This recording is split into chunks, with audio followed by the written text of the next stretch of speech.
detrás de la piscina. Me llamo Aurora y vivo en Nebraska. Quiero compartir algo que me ocurrió hace algunos meses, cuando mi prometido Daniel y yo nos tomamos unas vacaciones breves para escapar del frío. Habíamos planeado el viaje con semanas de anticipación, necesitábamos una experiencia relajante y una playa soleada. Encontramos un pequeño hotel en una zona costera de Alabama que prometía ser asequible, limpio y cercano al mar. No era un establecimiento de renombre ni estaba justo frente a la playa, pero se ubicaba a unas cuadras de la orilla, con la ventaja de tener su propia piscina y un ambiente tranquilo. Nos pareció la mejor opción considerando nuestro presupuesto. A pesar de no poseer lujos, por las fotos se veía cómodo, así que hicimos la reserva sin pensarlo demasiado.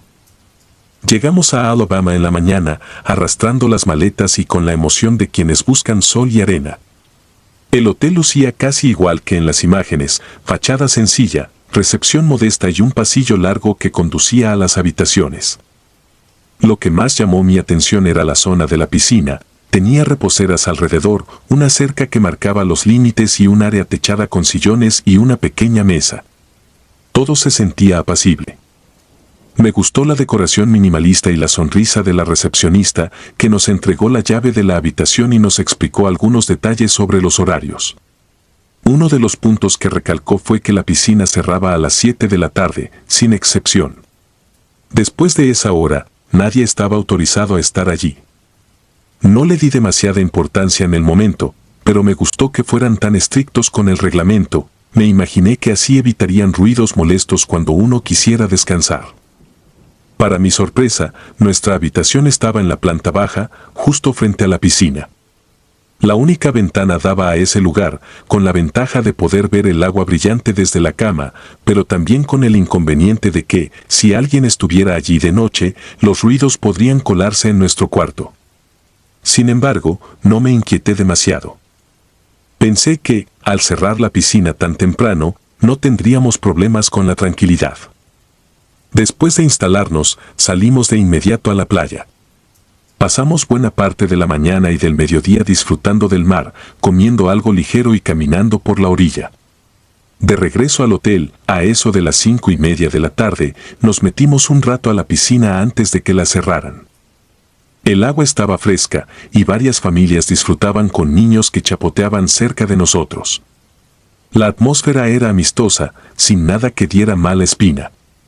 Cuando faltaban unos minutos para las 7, un empleado apareció para anunciar que todos debían abandonar el área y recordó que la puerta se bloquearía desde adentro. El candado que resguardaba la cerca de la piscina necesitaba un código que solo el personal conocía. Nos pareció lógico para evitar accidentes nocturnos, así que no protestamos y nos fuimos a la habitación a ducharnos y preparar la cena. Esa noche, salimos a dar una vuelta por la ciudad y terminamos en un bar probando cócteles hasta que se nos hizo tarde. Cuando regresamos al hotel, ya pasaban de las 11. Recordé que la piscina debía llevar hora cerrada, pero, al entrar a la habitación y abrir las cortinas para ver cómo lucía el patio de noche, noté una figura sentada en una de las sillas reclinables a un lado del agua. Era un hombre mayor, con la espalda algo encorvada y un libro que le cubría parcialmente el rostro. Parecía tan ensimismado en su lectura que ni se inmutaba. Me sobresaltó su presencia porque, según nos habían dicho, nadie podía estar ahí a esa hora. Sentí un escalofrío que atribuía a la temperatura del aire acondicionado, pero no quise darle demasiadas vueltas. Simplemente corrí las cortinas y me acosté para descansar. Daniel se rió de mi reacción y dijo que tal vez el señor tendría algún permiso especial o sería alguien del personal. No quise seguir pensando en eso, ya que estábamos muy cansados y lo mejor era dormir. Al día siguiente, despertamos temprano para aprovechar al máximo la playa. Volvimos a la piscina en la mañana, ya que a esa hora sí estaba abierta y había varios huéspedes dándose un chapuzón. Nos divertimos un rato. Todo lucía normal. Nadie mencionó a ningún anciano ni me pareció ver a esa persona que había visto la noche anterior. Daniel y yo nos fuimos a dar un paseo por el malecón y terminamos en un centro comercial, distraídos por tiendas de souvenirs y restaurantes. No regresamos al hotel sino hasta las 7:30 de la tarde, justo cuando el sol se había ocultado. Mientras entrábamos, sentía el cansancio en todo el cuerpo, así que pensé en pedir algo de comer directamente a la habitación para no salir de nuevo. Cuando entramos en el cuarto, recordé al hombre misterioso. Sentí curiosidad y corrí un poco la cortina para mirar si la piscina estaba, como se suponía, cerrada y vacía. Sin embargo, ahí estaba de nuevo aquel señor. Tenía exactamente la misma postura, recargado en el respaldo de la silla, con un libro que le cubría la cara. Me pareció imposible que fuera coincidencia. ¿Por qué habría alguien ahí a esa hora? Al principio lo dejé pasar, pensando que sería un huésped despistado o un familiar del dueño con acceso a la zona, pero la intriga no me dejaba en paz. Le conté a Daniel que la situación me parecía muy extraña y que tal vez deberíamos preguntar en recepción o llamar a quien nos llevara la comida para salir de dudas. Él se animó a la idea, sobre todo porque le había surgido el antojo de nadar a esa hora y quería saber si era realmente prohibido. Cuando llegó el empleado con la comida, le pregunté educadamente si existía alguna excepción al horario de cierre de la piscina. Él respondió que no, que a las 7 en punto se echaba llave y se activaba el código de seguridad que solo ellos conocían. Nadie tenía permiso de ingresar. Entonces le conté que habíamos visto a un hombre mayor recostado en una de las sillas la noche anterior y también esa misma noche. El joven nos miró con desconcierto, como si no entendiera lo que estábamos diciendo. Le pedí que se asomara por la ventana para confirmarle que el hombre seguía ahí. Él aceptó, pero cuando corrió un poco la cortina, la piscina estaba completamente vacía. El anciano había desaparecido en cuestión de segundos, sin dejar rastro. El empleado estaba tan sorprendido como nosotros. Nos preguntó si estábamos seguros de lo que habíamos visto, y le reafirmamos que sí. Pero él insistió en que era imposible que alguien se colara, ya que revisaban minuciosamente el área cada noche.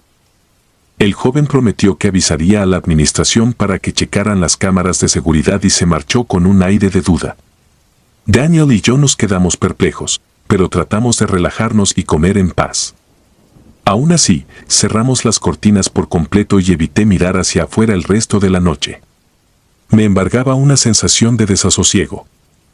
Sentía que algo no encajaba y tenía la piel erizada cada vez que mi mirada se deslizaba a la ventana. Al otro día, no tuvimos tiempo de pensar demasiado en el asunto porque salimos temprano y pasamos todo el día explorando la zona costera. Regresamos al hotel a eso de las 9 de la noche. Al entrar, nos topamos en el pasillo con el mismo joven que nos había llevado la cena. Nos saludó con un gesto amable, pero sus ojos revelaban que tenía algo importante que contarnos.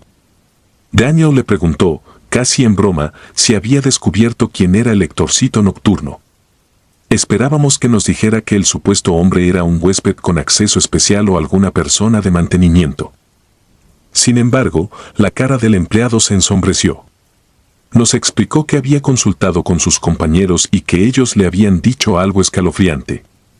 Ese señor del que hablábamos coincidía con la descripción del antiguo dueño del hotel, un hombre que supuestamente había perdido la vida ahí mismo hacía años. Según las historias que corrían entre los trabajadores más veteranos, aquel dueño se había involucrado en negocios turbios y un día aparecieron unos sujetos que lo asesinaron de un disparo en su propia habitación. No era un secreto en la zona que la edificación tenía un pasado sombrío, pero el joven reconoció que, al ser nuevo en el empleo, no conocía todos esos detalles hasta que preguntó. Me quedé congelada. No quería creer en fantasmas ni en leyendas urbanas, pero escucharlo de boca de alguien que parecía genuinamente atemorizado me puso la piel de gallina. Daniel no dejaba de esbozar una sonrisa nerviosa, tratando de bromear con que tal vez era un cuento para turistas. Sin embargo, el empleado aseguró que no éramos los primeros huéspedes que veían al hombre cerca de la piscina y que todos coincidían en la misma descripción, un anciano con un libro en el rostro, sentado en la misma silla cada noche. No supimos qué decir. El joven se despidió con una mueca de disculpa y nos recomendó, en voz baja, que no abriéramos las cortinas después de las 7 y que, por nuestra tranquilidad, evitáramos mirar hacia la piscina en la madrugada. Nos dirigimos a nuestra habitación con el corazón latiendo con fuerza. Daniel seguía incrédulo, pero me confesó que se sentía inquieto. Las palabras del empleado resonaban en mi cabeza, no son los primeros que lo ven. Imaginé el rostro de un hombre anciano lleno de sombras, esperando en silencio al otro lado de nuestra ventana. Cerramos bien las cortinas y nos preparamos para dormir. Traté de ver la televisión para distraerme, pero mi atención se desviaba constantemente a los sonidos del pasillo, al leve goteo del lavabo y a cualquier pequeño ruido que pudiera ser un rasguño en el cristal. A eso de las 4 de la mañana me despertó una ansiedad inexplicable. Sentía la garganta seca, así que me levanté para ir al baño y beber un poco de agua. Mientras estaba ahí, escuché algo que me heló la sangre. Parecía un golpeteo suave en el vidrio, como si alguien llamara con los nudillos. Me quedé inmóvil. A través de la puerta del baño podía ver que la cortina seguía cerrada, pero el ruido era inconfundible. Desperté a Daniel con un movimiento torpe, susurrando que alguien tocaba la ventana. Él se levantó sobresaltado y, con el valor que solo da la rabia o la desesperación, abrió la cortina de un tirón. El impacto visual fue devastador, ahí estaba el hombre. Casi pegado al cristal, con su libro sostenido a la altura del pecho.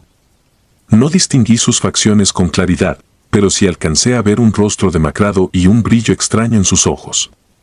El libro tenía manchas oscuras en la cubierta. Estaba tan cerca que sentía que de un momento a otro atravesaría el cristal para entrar. Daniel gritó un insulto, pero el anciano no se movió.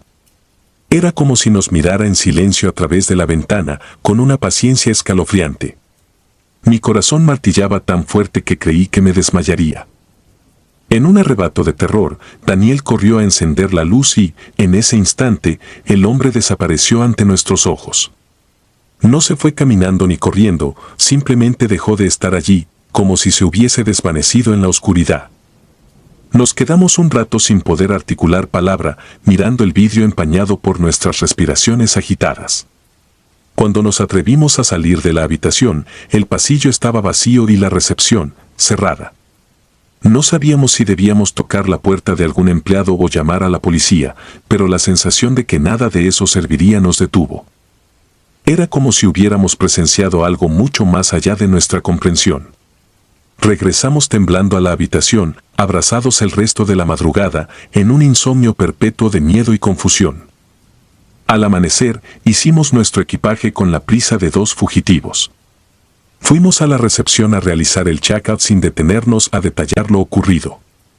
El empleado de turno era diferente al que nos había contado la historia, y no quiso o no pudo decirnos nada cuando preguntamos por las grabaciones de seguridad. Preferimos no profundizar.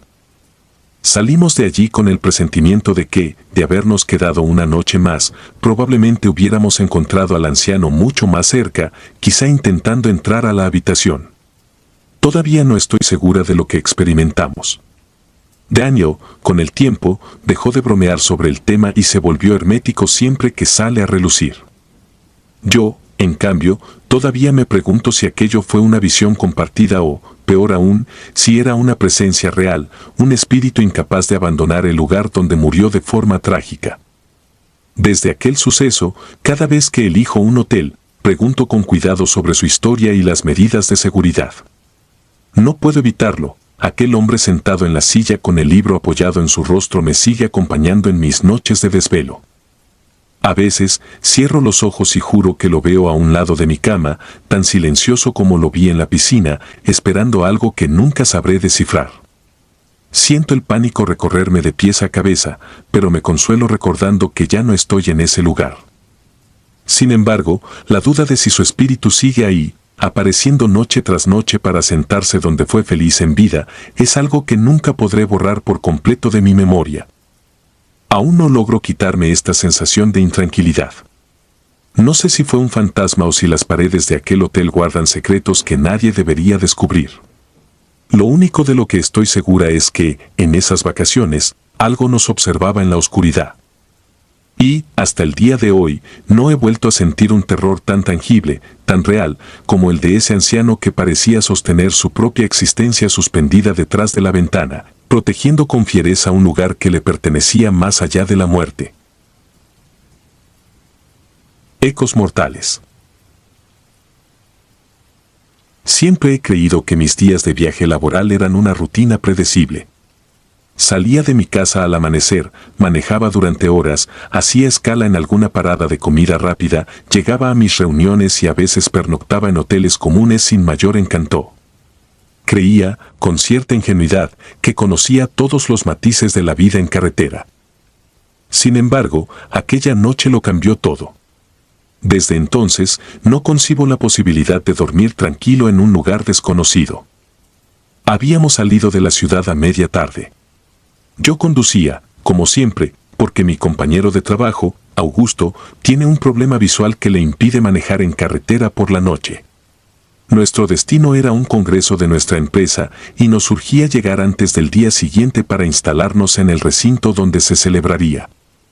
Pensábamos encontrar un hotel decente en el trayecto, pues el camino era largo y la carretera, peligrosa. No obstante, el cansancio me derrotó antes de lo previsto. La visibilidad se hizo borrosa, mis párpados pesaban y el café que había tomado horas atrás dejó de surtir efecto. Sentí que, en cualquier momento, el auto podía salirse de la vía. Augusto me sugirió que nos detuviéramos en el primer establecimiento que viéramos.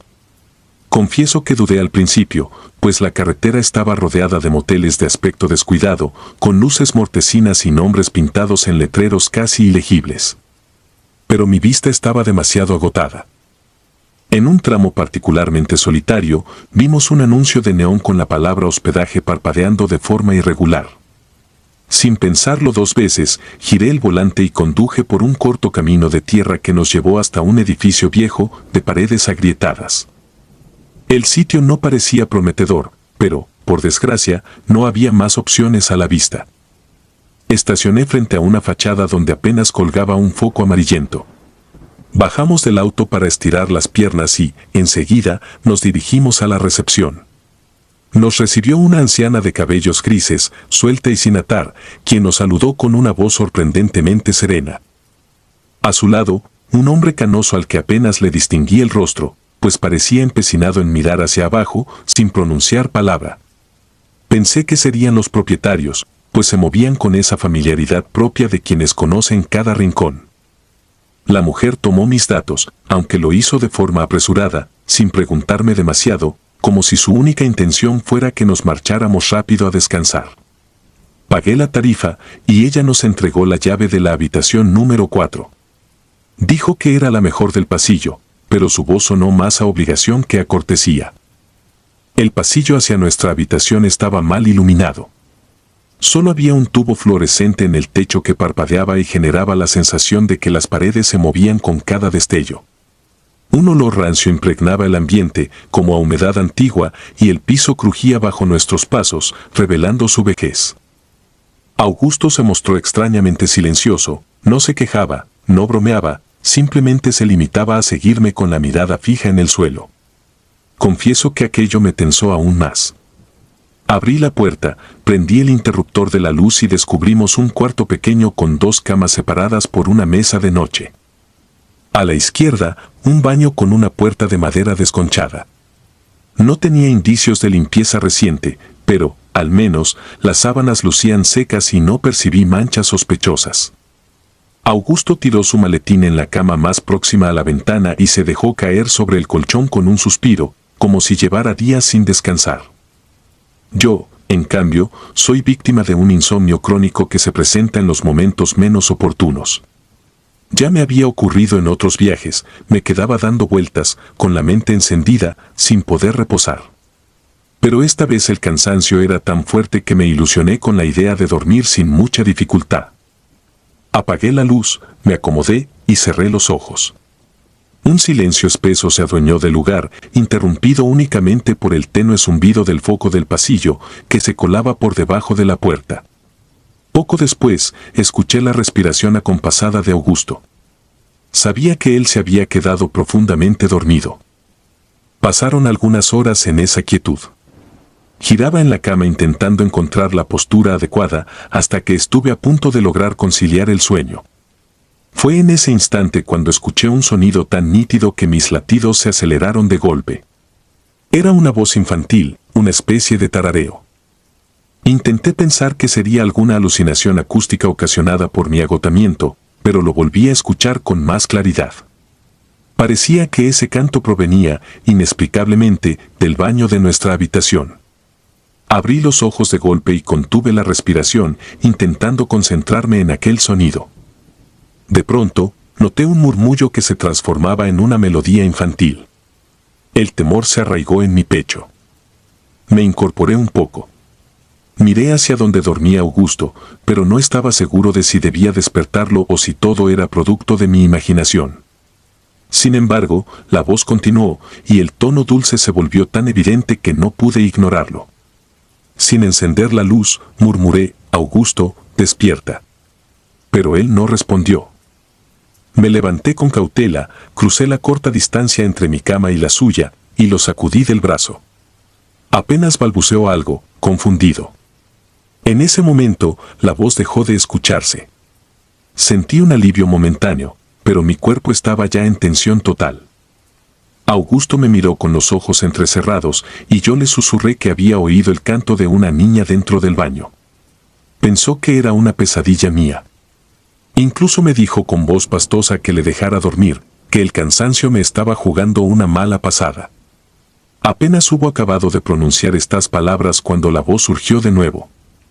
Esta vez Augusto también la escuchó.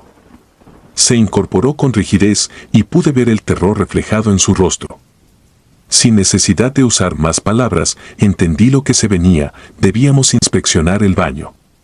Pero el valor no me sobraba, lo admito. Sentía un frío escalofrío subiendo por mi columna. Nos acercamos a la puerta del baño.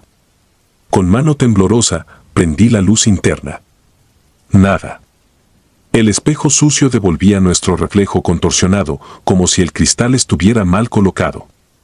El lavamanos goteaba. El inodoro lucía manchas de óxido y el suelo tenía las baldosas viejas y resquebrajadas. No había nadie, absolutamente nadie. Augusto me preguntó qué hacíamos, pero no tuve respuesta. Me sentía confundido. Decidimos regresar a las camas con la esperanza de que todo cesara y pudiéramos descansar hasta el amanecer. Sin embargo, después de un rato, la misma voz volvió a resonar, idéntica, como si una niña entonara una melodía macabra. El tiempo se detuvo. Sentí que mi respiración no fluía bien. Augusto saltó de la cama y abrió la puerta de la habitación con torpeza. Yo lo seguí, con el corazón desbocado. Fuimos hasta la recepción buscando a los dueños para exigir una explicación. Sin embargo, jamás olvidaré la escena que se nos presentó. La tenue luz amarillenta alumbraba dos cuerpos tendidos en el suelo, la anciana y el hombre que nos habían atendido. Estaban inertes, con las ropas empapadas en sangre. Sus rostros tenían gestos de un dolor indescriptible. Uno de los teléfonos colgaba, arrancado de cuajo, y el mostrador de la recepción mostraba manchas rojas salpicadas de manera grotesca. Quise gritar, pero me salió apenas un murmullo ahogado. Sentí náuseas y el aire me pesaba en los pulmones. Augusto se llevó las manos a la cabeza y salió corriendo de regreso a la habitación, tal vez impulsado por un pánico ciego. Me quedé unos segundos contemplando aquella imagen irreal, hasta que mi instinto me gritó que necesitábamos ayuda. Busqué el teléfono fijo, pero los cables estaban rotos. Intenté reaccionar con rapidez. Mi celular estaba guardado en mi maleta, dentro del cuarto. Maldije en voz baja y corrí tras Augusto para encontrarlo y llamar a la policía. Al entrar de nuevo, lo hallé paralizado junto a su cama, llorando y temblando. Me esforcé por mantener la calma, aunque internamente me sentía al borde del colapso. Mientras revolvía mi maleta buscando el celular, escuché otra vez aquel tarareo, y comprendí, con horror, que provenía de nuestro baño, que continuaba iluminado. Noté que el canto ya no sonaba tan dulce. Más bien, era un murmullo retorcido, casi burlón. Augusto y yo nos quedamos inmóviles, con los músculos agarrotados, sin saber cómo reaccionar. Entonces vimos una sombra que se movía detrás de la puerta del baño. Me helé por completo cuando emergió una figura masculina. Era un hombre alto, de piel curtida, con la ropa ensangrentada. Blandía un cuchillo en la mano y de sus labios surgía ese canto que imitaba la voz de una niña. Lo hacía con una precisión escalofriante, como si tuviera 2 cuerdas vocales. Dio un paso adelante, con el arma en alto, mirándonos con un gesto delirante. Sus ojos estaban inyectados en furia, pero mantenía en su semblante una extraña sonrisa. Parecía disfrutar nuestra impotencia. Sin pensarlo, solté lo que tenía en las manos y tomé a Augusto del brazo, intentando arrastrarlo hacia la puerta. El hombre avanzó unos pasos más, canturreando mientras nos miraba como si fuéramos su próxima presa. Sentí que el pánico de mi compañero lo bloqueaba por completo, así que lo jalé con fuerza, casi rasgándole la camisa. Salimos de la habitación y corrimos hacia el auto. Podía escuchar, detrás nuestro, la voz distorsionada que ya no parecía ni la de un hombre ni la de una niña, sino un solitario gemido demente. Llegamos al carro. Mis manos temblaban tanto que fallé en el primer intento de encender el motor. El corazón me latía como si quisiera romperme el pecho. Con un nuevo intento, el auto rugió y partimos a toda velocidad, sin mirar atrás. Al pasar junto a la recepción, vi por el rabillo del ojo a esa figura sombría que se detenía en la puerta y, con la misma voz escalofriante, continuaba su canto. No sabría describir la expresión con la que nos miraba. Sus ojos parecían brillar en la penumbra, como los de un depredador. Todo se desenvolvió en cuestión de segundos, y cuando por fin tomamos la carretera, sentí un alivio fugaz. Pero el terror nos acompañó muchos kilómetros más. Augusto buscó su celular y me lo alcanzó con manos temblorosas. Marqué a la policía, casi gritando que mandaran patrullas al lugar. Traté de darles la ubicación con la mayor precisión posible, balbuceando el nombre de la carretera, las referencias cercanas y describiendo lo que había ocurrido. La voz al otro lado de la línea me aseguró que enviarían unidades de inmediato, pero no supe si creerla o no. Sentía que, si no salíamos de aquella zona maldita cuanto antes, nos encontrarían muertos. Mis manos seguían sudando sobre el volante y el pecho me dolía por la tensión acumulada. Seguimos conduciendo toda la noche. Era imposible pensar en detenernos de nuevo, pues el simple recuerdo del motel me generaba escalofríos que me recorrían la piel. Durante el trayecto, Augusto no pronunciaba palabra. Apenas se llevaba las manos al rostro, llorando en silencio. Por mi parte, mantenía la vista en el camino, intentando no imaginar qué clase de mente enferma podría haber hecho algo tan atroz. Aún tenía grabada en la retina la imagen de los cadáveres de la pareja y de esa figura sangrienta con la mirada enloquecida. Jamás había presenciado algo tan perturbador. Me preguntaba quién sería ese hombre o de dónde habría salido. Recordé el tarareo, que sonaba casi a un susurro de ultratumba. Me costó mucho no soltar el volante e intentar taparme los oídos para evadir aquel eco mental. Cuando por fin llegamos a la ciudad donde se celebraría el congreso, el sol estaba saliendo. Sentí un ligero atisbo de seguridad al ver otras personas caminando por las calles. No obstante, el trauma seguía anclado en mis entrañas. Augusto y yo acordamos que no asistiríamos a la reunión de trabajo. Estábamos demasiado conmocionados. En lugar de eso, nos dirigimos a la comisaría local para reiterar la denuncia y asegurarnos de que acudieran cuanto antes al motel. Allí, un oficial nos tomó declaración y prometió enviarnos información en cuanto la tuvieran. Nos recomendó buscar atención médica y psicológica, pues estábamos visiblemente alterados. Pasaron 2 días antes de que recibiéramos algún mensaje de las autoridades. Cuando al fin me llamaron, lo que escuché solo acrecentó la pesadilla. El oficial me confesó que, al llegar las patrullas, no encontraron ningún rastro del responsable.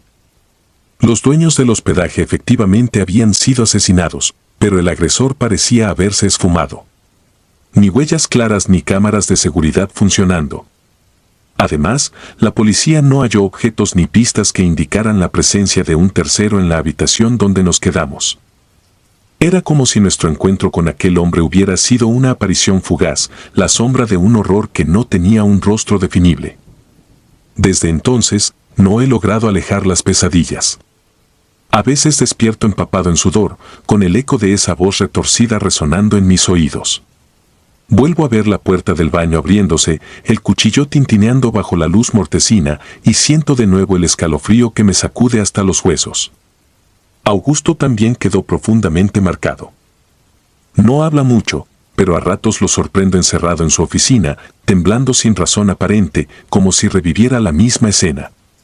Nadie en la compañía supo dar una explicación y, con el paso de las semanas, la mayoría dejó de preguntarnos detalles. Quizá el terror que narramos resulta demasiado incómodo para escucharlo.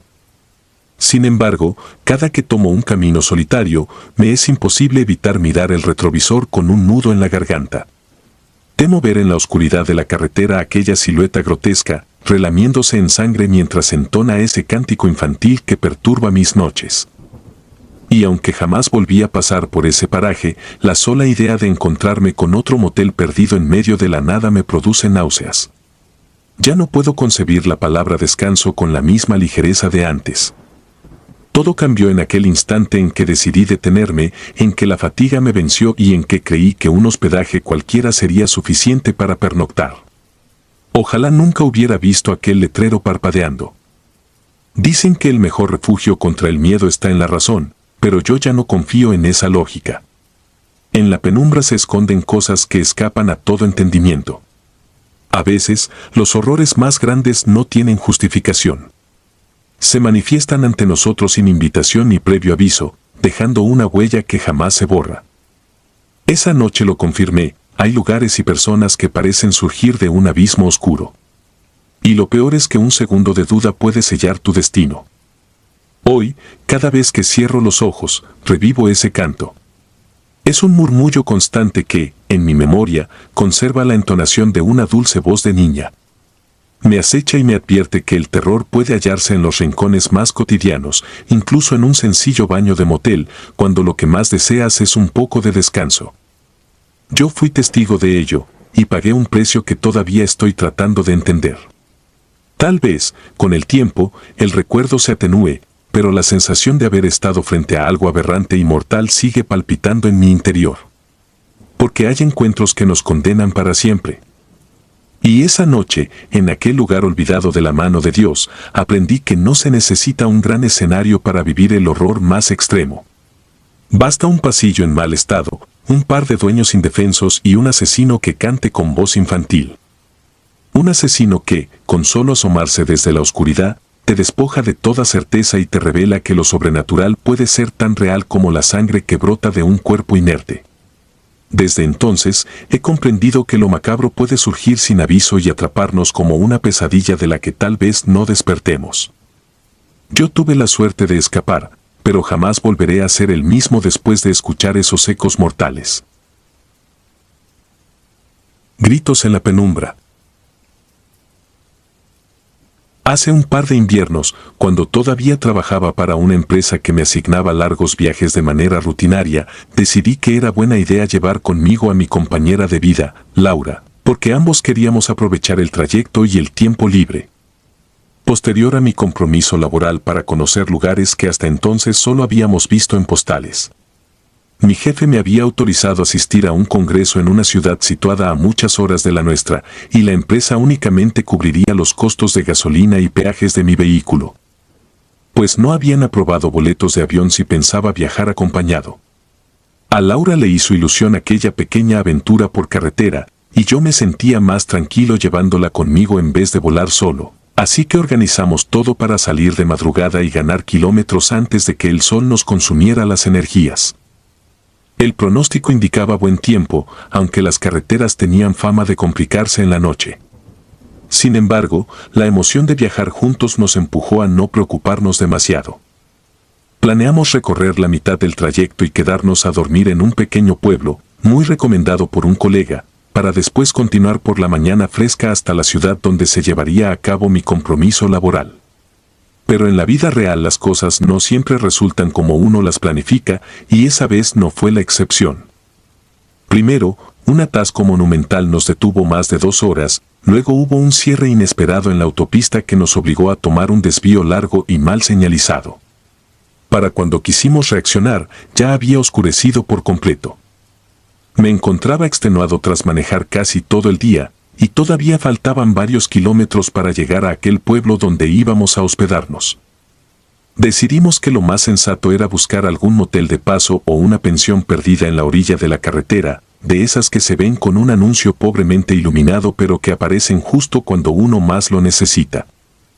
Después de varios kilómetros sin ver nada que nos sirviera, topamos con un letrero parpadeante, casi oculto por la maleza al costado de la vía, que anunciaba un motel llamado El Descanso de Medianoche. El nombre me pareció un tanto extraño, pero la fatiga nos estaba ganando y no parecía haber otra opción cerca. El edificio sobresalía poco entre los matorrales y apenas se distinguía la recepción, con un tenue foco amarillo alumbrando un cartel pintado a mano. La fachada se veía antigua y descuidada, la pintura con manchas oscuras y algunas tejas rotas, lo que no nos inspiraba mucha confianza.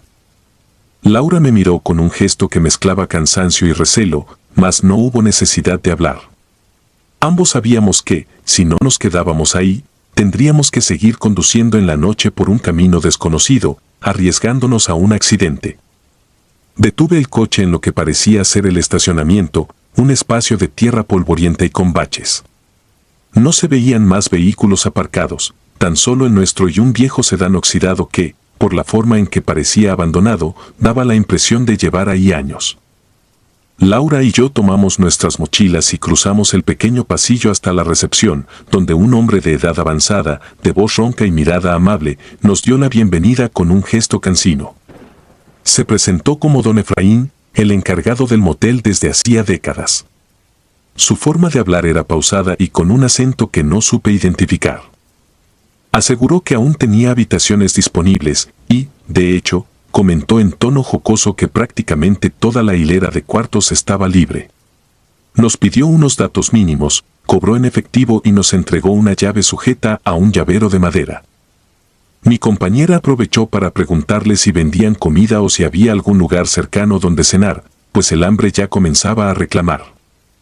Con una expresión algo avergonzada, don Efraín respondió que no contaban con servicio de restaurante, tan solo tenían una máquina expendedora con galletas y refrescos, y que los pueblos más cercanos quedaban a un par de horas en coche. Resignados, agradecimos la información y echamos mano de la poca comida que nos quedaba en una pequeña nevera portátil.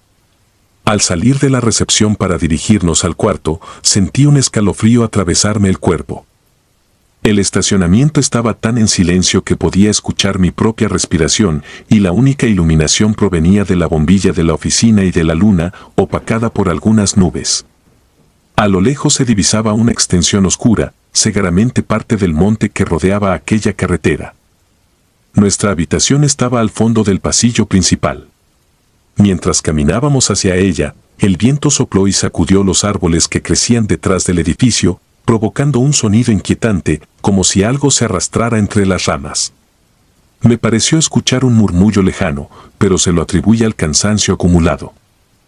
Al fin encontramos el cuarto, la puerta de madera mostraba un número descolorido, y la cerradura parecía un poco forzada. Al entrar, Laura encendió la luz y ambas nos quedamos contemplando el lugar con una mezcla de resignación y alivio. No era el sitio más limpio ni el más acogedor. Las paredes tenían manchas de humedad y el olor que emanaba de la moqueta recordaba a polvo encerrado durante años. Sin embargo, en ese instante lo único que deseábamos era dormir y continuar el viaje al día siguiente. Laura, tan agotada como yo, se dejó caer en la cama. Probó encender la televisión, pero solo salía un chisporroteo constante y una imagen distorsionada, así que optó por apagarla y cerrar los ojos para tratar de descansar. Yo quería darme un baño rápido con agua tibia para relajarme, de modo que entré al pequeño baño mientras ella bostezaba y se acomodaba entre las mantas algo percudidas. Me sorprendió que, a pesar de la apariencia cutre del motel, el agua de la regadera sí funcionara y saliera relativamente caliente.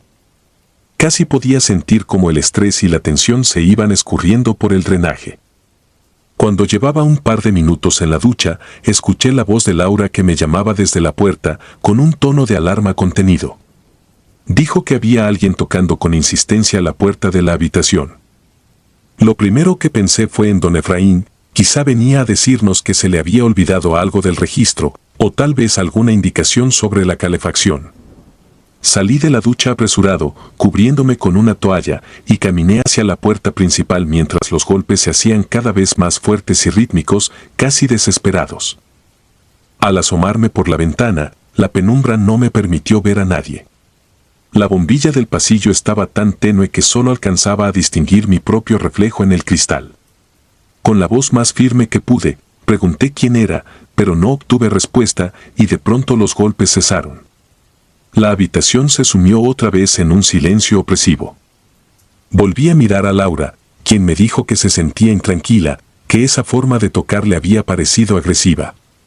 Apenas había conseguido relajar el cuerpo y ahora notaba como sus manos temblaban un poco. Traté de calmarla diciendo que tal vez era un error o algún viajero despistado que se había confundido de cuarto. Sin embargo, cuando estaba a punto de volver al baño, escuchamos de nuevo los mismos toques, más rápidos y duros contra la madera. Los golpes resonaban con tal eco que la puerta vibraba ligeramente en su marco, como si alguien la empujara con fuerza. Me acerqué una vez más y pregunté, ahora con irritación, qué querían a esas horas. Una voz masculina, con un timbre juvenil pero a la vez extraño, respondió que era un empleado del motel que venía a traernos sábanas limpias. Me pareció absurdo, porque en el armario ya había varias sábanas dobladas que parecían recién lavadas. Además, ¿por qué acercarse así, sin avisar? ¿Por qué esa urgencia? Le respondí que no necesitábamos nada, pero inmediatamente después de hablar, la voz cayó y los golpes se detuvieron. Silencio absoluto. Me giré para calmar a Laura, que ya empezaba a angustiarse de verdad, cuando el ruido de unos nudillos reventando la madera resonó otra vez, aún más fuerte, con una insistencia casi demente, como si exigiera nuestra atención. El sonido me hizo temer que en cualquier momento la puerta cediera. Los latidos de mi corazón se dispararon, y sentí un hormigueo de adrenalina al mismo tiempo que un pánico creciente. Decidí amenazar al desconocido y grité que, si no se marchaba, llamaríamos a la policía. Al decir eso, los golpes pararon de golpe y durante un segundo creí que todo terminaría ahí. Pero en lugar de ello, escuchamos una risa que nos heló la sangre. Era una carcajada áspera, retorcida, que se transformó en un murmullo indescifrable. Luego, en un alarido casi gutural, exigió que abriéramos la puerta. Laura soltó un sollozo ahogado. Tomó el teléfono de la habitación y marcó a recepción con manos temblorosas. Necesitaba hablar con el encargado, convencida de que todo aquello era una pesadilla. Don Efraín atendió del otro lado con la misma cortesía pausada, y escuché cómo ella le contaba el suceso entre jadeos. El anciano le contestó algo que la dejó paralizada, comentó que no tenía empleados hombres en turno, y que solo contrataba una muchacha para la limpieza durante el día. A esas horas, la única persona, además de nosotros, era él mismo. No había otros huéspedes, al menos no oficialmente. Laura me miraba atónita mientras oía como don Efraín decía que iría enseguida, que no nos preocupáramos, que estaba armado para defendernos si fuera necesario. Mientras hablábamos, los golpes volvieron, ahora mezclados con un siseo áspero, como si ese hombre, o lo que fuera, estuviera furioso porque no abríamos. En cierto punto, empecé a creer que la puerta se vendría abajo. Don Efraín nos pidió que permaneciéramos en la línea y dijo que ya estaba caminando hacia nuestra habitación. Laura le describió los sonidos que seguíamos escuchando y él, con voz seria, insistió en que no veía a nadie cerca de nuestro cuarto, que el pasillo estaba vacío y que desde unos metros antes ya habría visto a cualquiera merodeando. Era como si existieran dos realidades superpuestas. En nuestra habitación, la puerta era golpeada sin piedad, pero él, parado a escasa distancia en el pasillo, no veía absolutamente nada. Decidí no aguardar más y abrir yo mismo, ansioso por terminar con aquella locura. Pensé que, si alguien estaba afuera, lo enfrentaría cara a cara. Tomé aire y giré la perilla con la toalla todavía amarrada a mi cintura. Empujé la puerta con fuerza, esperando encontrar a un tipo desquiciado o alguna broma de mal gusto. No vi a nadie. Ni un alma en el pasillo.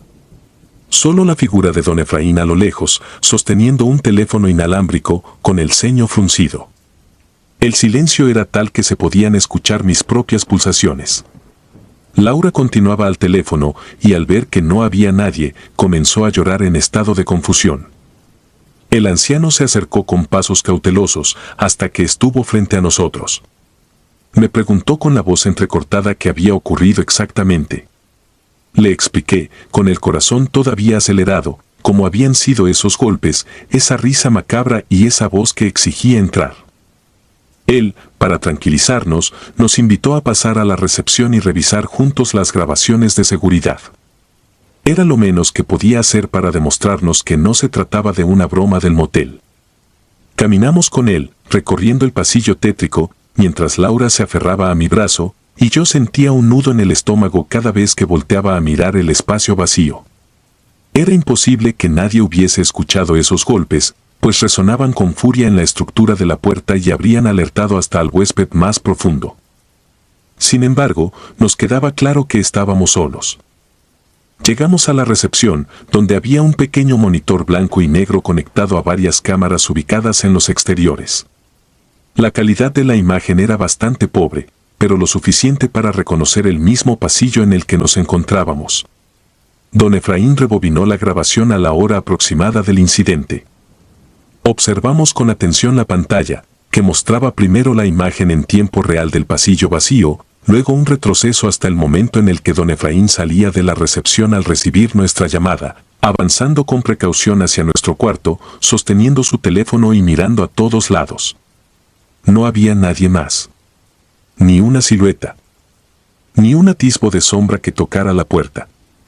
Nuestros rostros se pusieron lívidos al entender que, de acuerdo con esas grabaciones, los golpes y la voz que tanto terror nos habían provocado provenían del vacío más absoluto. La desesperación de Laura fue tan grande que empezó a sollozar y a suplicar que nos fuéramos de allí de inmediato. Yo me sentía paralizado. No lograba explicarme cómo algo tan real y espeluznante no dejaba la menor huella en la cámara. Don Efraín, con el gesto genuino de quien también estaba asustado, propuso quedarse en vela con nosotros en la recepción por si volvía a ocurrir algo. Sin embargo, la idea de pasar el resto de la noche en aquel lugar me resultó insoportable. Tomamos la decisión de empacar las pocas cosas que habíamos sacado del coche y partir de inmediato, aunque ello implicara adentrarnos en la carretera oscura, arriesgándonos a no llegar a otro sitio seguro hasta el amanecer. La sola idea de permanecer en ese cuarto, expuestos a algo que no se dejaba ver, me helaba la sangre. Salimos a toda prisa, casi huyendo de aquel motel desolado. Sentía latir mis sienes de puro nerviosismo, y cada sombra que nos rodeaba me provocaba la impresión de que en cualquier momento surgirían más golpes o murmullos retorcidos. Al meter las cosas al auto, escuché un eco en el monte que bien pudo ser el aullido de un animal, pero que en mi cabeza sonó como la misma risa tétrica que nos había acosado. Me subí sin perder tiempo, sintiendo el cuerpo temblar. Laura encendió la linterna de su celular para iluminar el camino de salida y por el espejo retrovisor vi cómo don Efraín se quedaba en la puerta de la recepción, con el rostro marcado por la intriga y el miedo. Conduje durante horas, sin detenerme más que para echar gasolina cuando el marcador se acercó peligrosamente a la reserva. Ni Laura ni yo pronunciamos palabra durante un largo rato, incluso después, en lugar de hablar, simplemente nos mirábamos con la angustia reflejada en los ojos. Fue una sensación que jamás había experimentado en mis viajes, como si algo inexplicable se hubiera adherido a nosotros esa noche. No sé si llamarlo ente, fantasma o manifestación sobrenatural, pero su forma de golpear la puerta, reír y gritar para que abriéramos resultó demasiado real para ser un mal sueño. Llegamos a la ciudad a plena luz del día, con mi corazón aún palpitando con fuerza. Cumplí mi compromiso de trabajo casi en automático, sin poder borrar de mi mente la escena de la puerta sacudiéndose bajo los golpes y aquellas imágenes de la cámara de seguridad, exhibiendo un pasillo vacío mientras nosotros presenciábamos lo contrario. Pasé el resto de la jornada sumido en una especie de letargo, deseando que llegara la noche para, por fin, recostarme y tratar de dormir en un lugar decente, lejos de carreteras solitarias y moteles abandonados. Sin embargo, no logré descansar. Cada vez que cerraba los ojos, la risa siniestra resonaba en mi cabeza y sentía el temor de escuchar otra vez ese golpeteo implacable proveniente de ningún lugar. Han pasado varios inviernos desde esa experiencia y hasta el día de hoy no he encontrado una explicación racional para lo que ocurrió. Muchas veces, en medio de la noche, me he despertado sobresaltado, recordando las palabras de aquella voz desconocida, repitiendo una y otra vez su exigencia de abrir la puerta. No sé qué habría pasado si hubiera alcanzado a entrar o si hubiera podido tocarme físicamente. Prefiero no imaginarlo. Esa noche aprendí que hay cosas que se escapan a nuestro entendimiento y que a veces la oscuridad encierra presencias que no pertenecen a este mundo. Me prometí no volver a quedarme en un lugar tan apartado, aunque la carretera me canse hasta los huesos. Hay cansancios que resultan 1000 veces preferibles al terror de sentirte acechado por algo que no puedes ver, pero que se empeña en hacerte saber que está ahí, golpeando y riendo en la penumbra. Presencia inquietante. En 2015, mi esposa Lorena y yo decidimos pasar nuestra luna de miel en Europa durante el crudo invierno. Habíamos planeado cada detalle con mucha ilusión, pues ambos somos amantes de la historia y la arquitectura antigua. Nuestro viaje transcurrió sin contratiempos hasta el final de la segunda semana, cuando debíamos regresar a casa. Al llegar al aeropuerto, nos informaron que una tormenta de nieve estaba a punto de azotar la región y que todos los vuelos se habían cancelado. La noticia nos tomó por sorpresa y al preguntar por un vuelo alterno, nos explicaron que era probable que no saliera ninguno hasta pasados 2 días. Tuvimos que buscar rápidamente un sitio para quedarnos, pero ya casi no nos quedaba presupuesto. Dimos varias vueltas por la ciudad helada, con la nieve entumeciendo nuestros pies y el aliento escapando como nubes de vapor. El cansancio y el clima adverso nos obligaron a tomar la primera opción medianamente asequible que encontramos. Era un hotel viejo, de fachada descuidada y ventanas empañadas que apenas dejaban pasar un poco de luz mortecina. Se ubicaba en una calle angosta, cerca de un conjunto de edificios grises que parecían llevar décadas sin recibir una mano de pintura. Cuando entramos al lobby, notamos una atmósfera cargada y silenciosa. Parecía un lugar detenido en el tiempo. El piso de madera crujía con cada paso que dábamos y las lámparas parpadeaban con un zumbido inquietante. Solo vimos a un hombre anciano tras el mostrador, con el ceño fruncido y la mirada perdida, como si le molestara que interrumpiéramos su letargo. Nos registró sin decir más que unas cuantas palabras en voz baja y nos entregó una llave sencilla de metal, un poco desgastada por el paso de los años. Subimos por unas escaleras estrechas con la barandilla dañada, con maletas en mano, sintiendo la pintura descascarada de las paredes. El pasillo estaba medio a oscuras, iluminado apenas por lámparas tenues que colgaban del techo. El número de nuestra habitación estaba pintado a mano sobre una placa de madera que amenazaba con caerse. Al abrir la puerta, sentí un leve escalofrío. Era un cuarto amplio, pero lúgubre. Tenía una ventana con cortinas pesadas y un sillón antiguo en la esquina. En las paredes había manchas de humedad que dibujaban formas extrañas y el color del empapelado parecía haberse deslavado. Lorena se mostró incómoda desde el primer instante en que pusimos un pie en la habitación.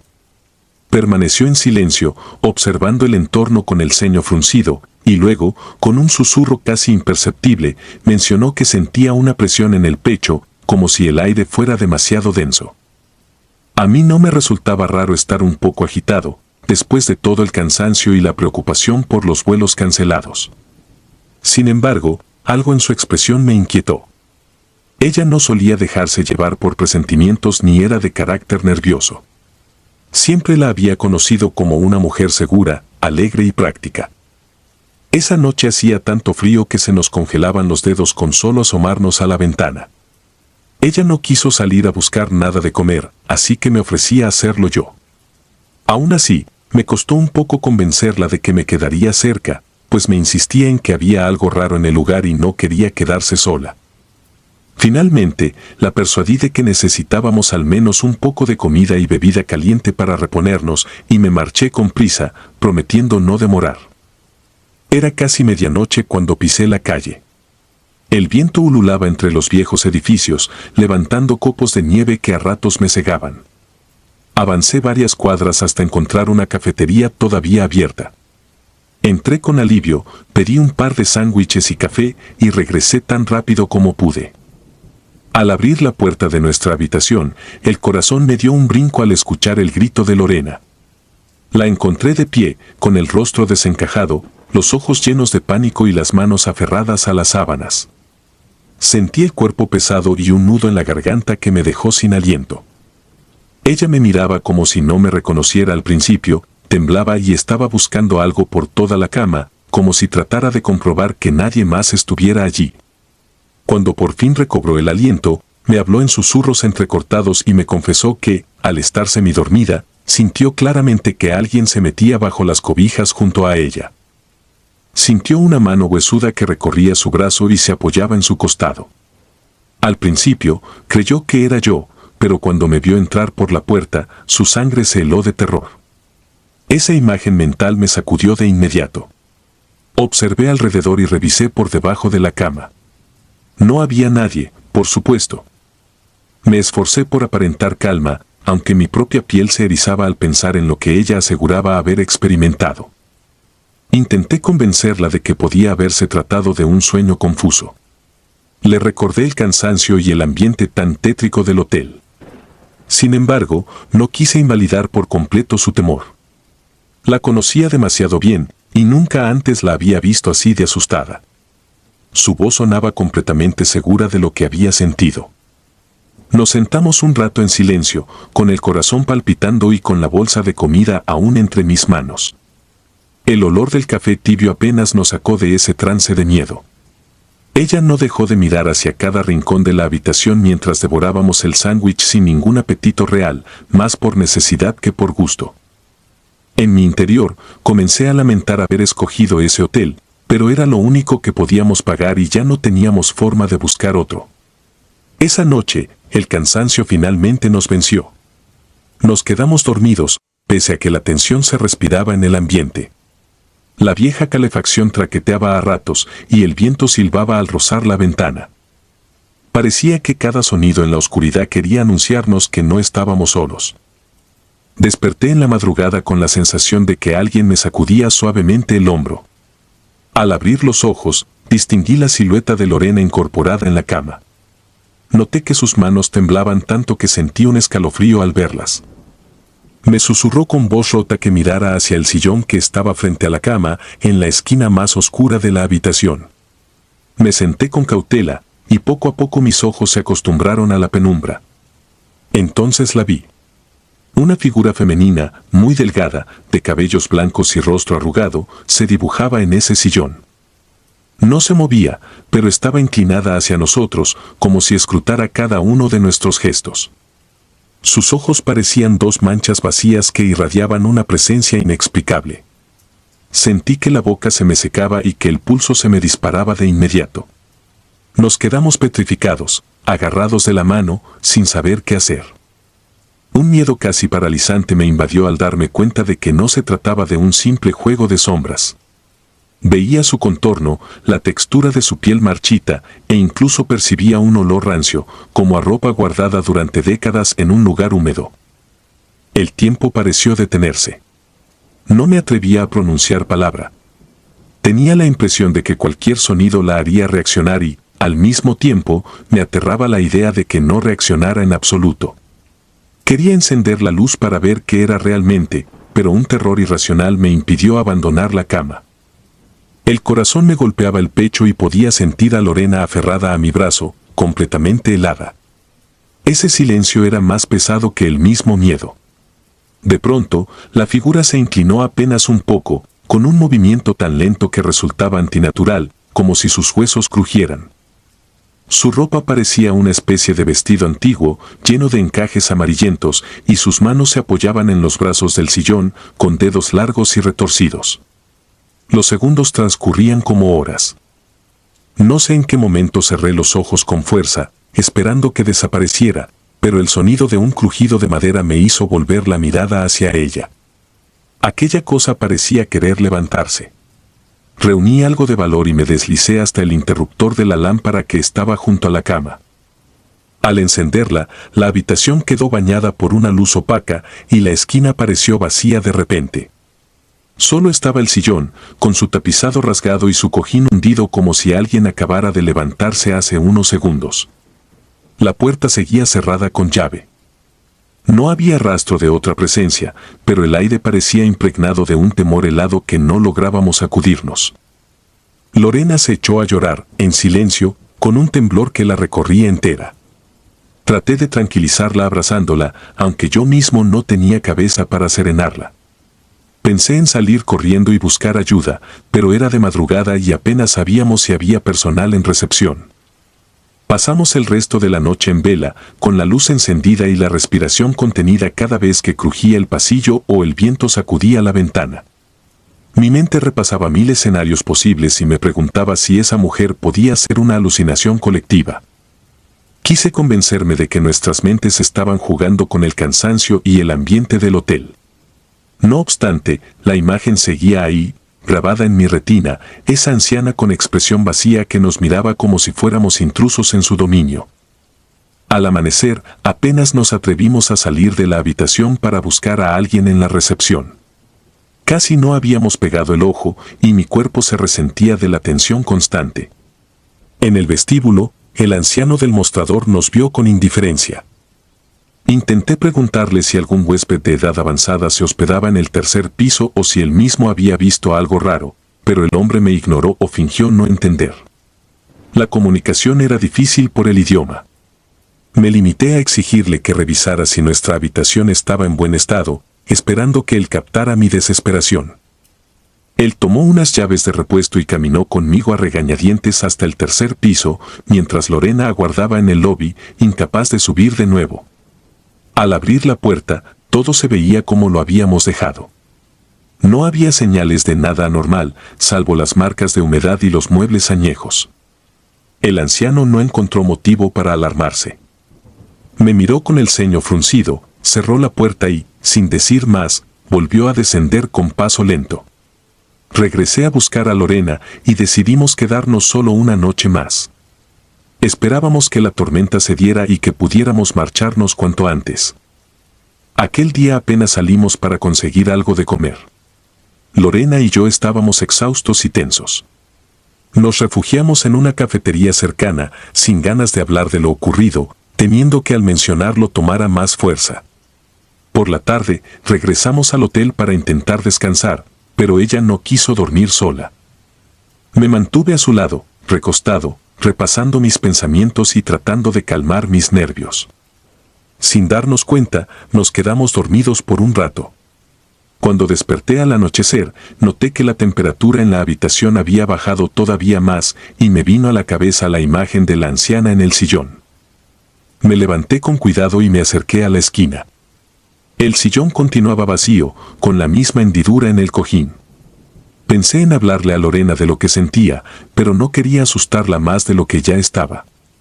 Me recosté de nuevo, abrazándola para darle algo de calor.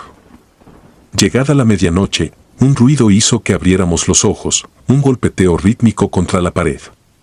Nos incorporamos y el golpeteo se detuvo de inmediato. Con el corazón a punto de estallar, esperé unos segundos hasta que el sonido se repitió, muy suave, como si alguien aporreara la pared desde el otro lado. Esa repetición lenta y constante me erizaba la piel.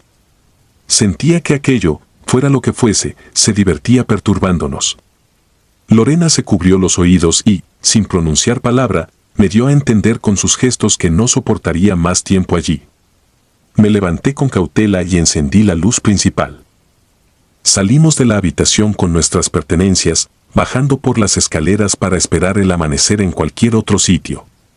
Ya no importaba el frío, el dinero o lo que hiciéramos a continuación. Necesitábamos huir de ese lugar. Sentía que en cada paso el hotel nos vigilaba, que sus pasillos guardaban secretos imposibles de ignorar. Al llegar al lobby, lo encontramos desierto. El anciano no estaba, ni nadie más.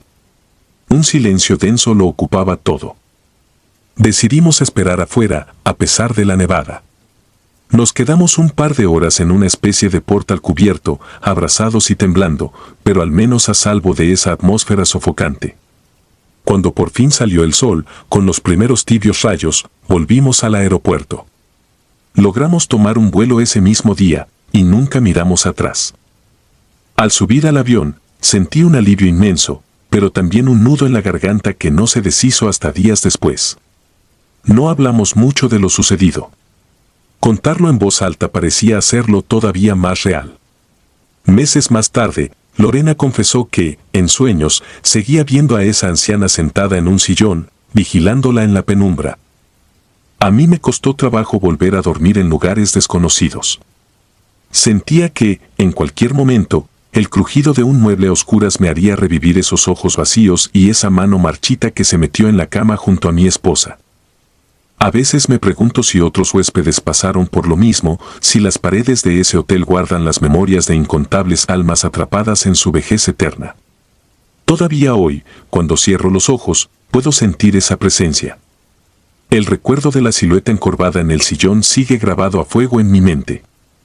Y cada vez que escucho un murmullo en la noche, me estremezco, temiendo volver a ver esa mirada profunda e inhumana, esa figura que, aunque no pudimos explicarla, se quedó junto a nosotros, marcando para siempre nuestras noches con un terror que no encuentra reposo. Si disfrutas de los relatos, te invitamos a apoyarnos con un like y un comentario, ya que eso nos ayuda muchísimo.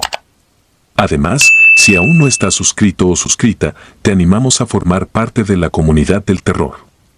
Muchas gracias por escucharnos y por tu apoyo.